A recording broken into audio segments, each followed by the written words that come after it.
നമസ്കാരം. മലയാളി വാർത്തയിലേക്ക് സ്വാഗതം. ട്രംപും മസ്കും തമ്മിലുള്ള ശത്രുത കനക്കുകയാണ്. വരുന്ന തെരഞ്ഞെടുപ്പുകളിൽ ഡെമോക്രാറ്റിക് പാർട്ടി സ്ഥാനാർത്ഥികളെ ഇലോൺ മസ്ക് പിന്തുണച്ചാൽ ഗുരുതരമായ പ്രത്യാഘാതങ്ങൾ നേരിടേണ്ടി വരുമെന്ന മുന്നറിയിപ്പുമായി US president Trump.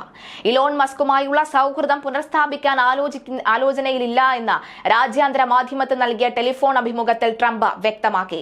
Tesla സിഇഒയും ശതകോടീശ്വരനുമായ Elon മസ്കുമായുള്ള ബന്ധം അവസാനിച്ചു എന്ന് കരുതുന്നതിനായിരുന്നു ഇത് സംബന്ധിച്ച ചോദ്യത്തിന് ട്രംപിന്റെ മറുപടി. ഞാൻ മറ്റു കാര്യങ്ങളിൽ വളരെ തിരക്കിലാണ്. ഞാൻ വലിയ ഭൂരിപക്ഷത്തോടെ തെരഞ്ഞെടുപ്പിൽ വിജയിച്ചു. ഇത് സംഭവിക്കുന്നതിന് വളരെ മുമ്പേ ഞാൻ അദ്ദേഹത്തിന് ധാരാളം അവസരങ്ങൾ നൽകി. എന്റെ ആദ്യ ഭരണകാലത്ത് ഞാൻ അദ്ദേഹത്തിന് അവസരങ്ങൾ നൽകുകയും അദ്ദേഹത്തിന്റെ ജീവൻ രക്ഷിക്കുകയും ചെയ്തു. ഞാൻ അദ്ദേഹവുമായി സംസാരിക്കാൻ ഉദ്ദേശിക്കുന്നില്ല. 2026 നടക്കുന്ന ഇടക്കാല തെരഞ്ഞെടുപ്പുകളിൽ ഡെമോക്രാറ്റിക് പാർട്ടി സ്ഥാനാർത്ഥികളെ ഇലോൺ മസ്ക് പിന്തുണയ്ക്കാൻ സാധ്യതയുണ്ട്. അങ്ങനെ സംഭവിച്ചാൽ മസ്ക് ഗുരുതരമായ പ്രത്യാഘാതങ്ങൾ നേരിടേണ്ടി വരുമെന്ന് ട്രംപ് പറഞ്ഞു. എന്നാൽ പ്രത്യാഘാതങ്ങൾ എന്തായിരിക്കുമെന്ന് വെളിപ്പെടുത്താൻ ട്രംപ് തയ്യാറായില്ല. ഇരുവരും തമ്മിലുള്ള ബന്ധം വഷളായതോടുകൂടി ഇലോൺ മസ്കിന്റെ കമ്പനികൾക്ക് US സർക്കാരിന്റെ കരാറുകളും സബ്സിഡികളും നൽകുന്നത് നിർത്തലാകുമെന്ന് ട്രംപ് മുന്നറിയിപ്പ് നൽകിയിരുന്നു. ലൈംഗിക കുറ്റവാളിയായ ജെഫ്രി എപ്സ്റ്റീന്റെ കേസുമായി ബന്ധപ്പെട്ട ഫയലുകളിൽ US പ്രസിഡന്റ് ട്രംപിന്റെ പേരും ഉൾപ്പെട്ടിട്ടുണ്ട് എന്ന് അവകാശപ്പെട്ടുകൊണ്ട് ഇട്ട എക്സ് പോസ്റ്റ് ഡിലീറ്റ് ചെയ്ത ഇലോൺ മസ്ക്. ഇരുവരും തമ്മിലുള്ള വാക്പോരും സമൂഹ മാധ്യമങ്ങൾ തുടരുന്നതിനിടയിലാണ് എപ്സ്റ്റീൻ ഫയലിൽ ട്രംപിന്റെ പേരും ഉണ്ടെന്ന കാര്യം മസ്ക് എക്സിൽ പോസ്റ്റ് ചെയ്തത്. വിവാദമായതോടുകൂടി മസ്ക് പോസ്റ്റ് പിൻവലിക്കുകയായിരുന്നു. ട്രംപുമായുള്ള സന്ധി സംഭാഷണത്തിന്റെ ഭാഗമായാണ് മസ്ക് തന്റെ പോസ്റ്റ് പിൻവലിച്ചത് എന്നും സൂചനയുണ്ട്. ശരിക്കും വലിയ ബോംബ് ഇടാനുള്ള സമയമായി. എപ്സ്റ്റീൻ ഫയലുകളിൽ ട്രംപിന്റെ പേര് ഉണ്ട്. നീക്കം ചെയ്ത എക്സ് പോസ്റ്റ് മസ്ക് ആരോപിക്കുന്നു. കഴിഞ്ഞ മാസമാണ് ടെസ്ല സിഇഒയും ശതകോടീശ്വരനുമായ ഇലോൺ മസ്ക് ട്രംപ് സർക്കാരിന്റെ ഗവൺമെന്റ് എഫിഷ്യൻസി ഡിപ്പാർട്ട്മെന്റിൽ നിന്ന് രാജിവെച്ചത്.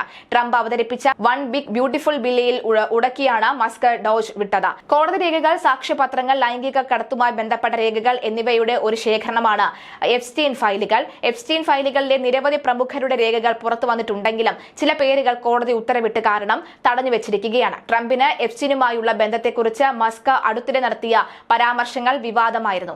അതേസമയം 2014 ഫോട്ടോ വീണ്ടും സമൂഹ മാധ്യമങ്ങൾ ചർച്ചയാകുകയാണ്.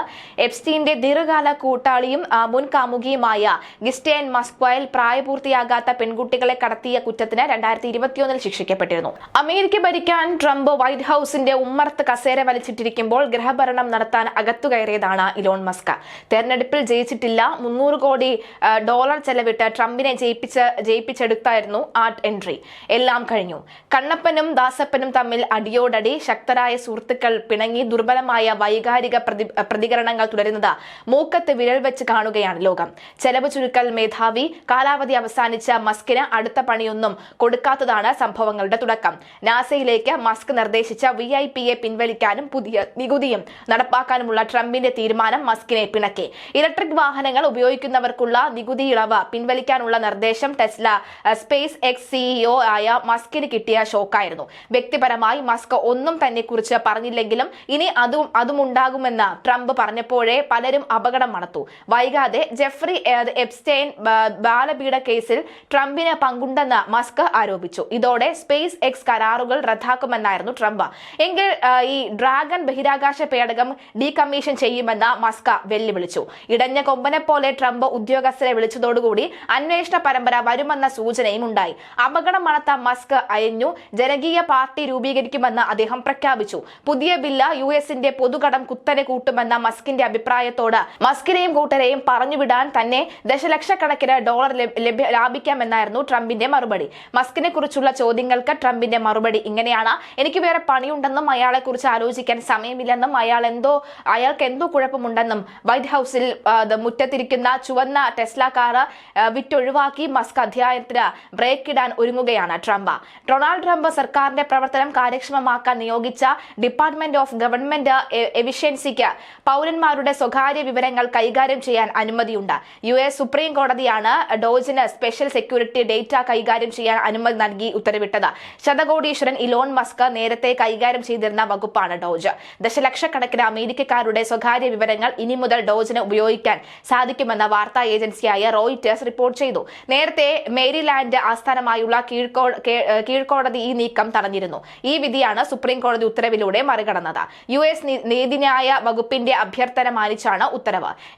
SICയിലെ വ്യക്തിഗത വിവരങ്ങൾ ഉപയോഗിക്കുന്നതിൽ നിന്നും ഡോജിനെ തടയണമെന്ന് ആവശ്യപ്പെട്ട് 2 തൊഴിലാളി ഗ്രൂപ്പുകളും ഒരു അഭിഭാഷക ഗ്രൂപ്പും കേസ് ഫയൽ ചെയ്തിരുന്നു. ഹാർവാർഡ് സർവകലാശാലയിൽ പ്രവേശനം നേടിയ വിദേശ വിദ്യാർത്ഥികളെ US-ൽ എത്തിക്കുന്നതിൽ നിന്ന് വിലക്കിയ പ്രസിഡന്റ് ട്രംപിന്റെ ഉത്തരവ് ഫെഡറൽ കോടതി സ്റ്റേ ചെയ്തിരുന്നു. ബുധനാഴ്ചയാണ് ട്രംപ് വിവാദ ഉത്തരവ് പുറപ്പെടുവിച്ചത്. പിന്നാലെ സർവകലാശാല കോടതിയെ സമീപിക്കുകയായിരുന്നു. വിദേശ വിദ്യാർത്ഥികൾക്ക് അഡ്മിഷൻ നൽകുന്നതിൽ നിന്ന് സർവകലാശാലയെ വിലക്കിയ ട്രംപിന്റെ ഉത്തരവിന് ഏർപ്പെടുത്തിയ സ്റ്റേ കോടതി നീട്ടിയിട്ടുമുണ്ട്. ട്രംപ് ഭരണകൂടത്തിന്റെ ഉത്തരവുകൾ പാലിക്കാത്തതിന് തിരിച്ചടിയായി ഹാർവാർഡ് ഉൾപ്പെടെയുള്ള വിവിധ വിദ്യാഭ്യാസ സ്ഥാപനങ്ങൾക്കുള്ള സർക്കാർ ധനസഹായം നിർത്തലാക്കാനും പദ്ധതിയുണ്ട്. ഹാർവാർഡിലെ വിദ്യാർത്ഥികളിൽ 4-1 വിദേശികളാണ്. നികുതിയുമായി ബന്ധപ്പെട്ട് അവതരിപ്പിച്ച ബിഗ് ബ്യൂട്ടിഫുൾ ബില്ലിനെ വിമർശിച്ച ഇലോൺ മസ്കുമായി ഉടക്കിപ്പിരിഞ്ഞ US പ്രസിഡന്റ് ട്രംപ് തന്റെ ടെസ്ല കാർ ഒഴിവാക്കുന്നു. ഈ മാർച്ച് മാസത്തിൽ വാങ്ങിയ ടെസ്ല കാർ ട്രംപ് ഒഴിവാക്കുന്നത് ടെസ്ലയുടെ ഓഹരിയിൽ 150% ഇടിവ് രേഖപ്പെടുത്തിയതിന് പിന്നാലെയാണ് ഇടുത്തി പോലെ ഈ തീരുമാനം വരുന്നത്.